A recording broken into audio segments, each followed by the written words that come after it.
दिल्लीमध्ये कॉक्रोच जनता पार्टीचं आंदोलन चालू आहे। त्या आंदोलनामध्ये एक मुलगा तिथं खूप सारे बुक घेऊन आला। त्यामध्ये छत्रपती शिवाजी महाराजांचं बुक होतं, बाबासाहेब आंबेडकरांचे बुक होते, असे अनेक बुक होते। तिथं एका दिल्लीच्या एसपीनं बुक का आणले, कशासाठी आणले हे विचारत त्याच्यावर दमदाटी केली आणि छत्रपती शिवाजी महाराजांचं बुक फाडलं आणि अक्षरशः फेकून सुद्धा दिलं। त्या एसपीची लायकी नाही छत्रपतींचं बुक फाडण्याची आणि फेकण्याची।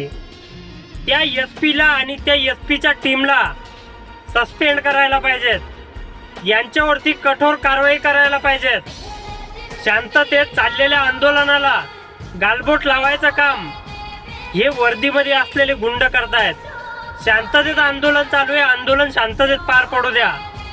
हा पुस्तक फाडणारा अधिकारी हा नक्कीच पैसे देऊन अधिकारी बनलेला आहे, अभ्यास करून हा अधिकारी बनलेला नाही। सांस है जब तलक ना रुके।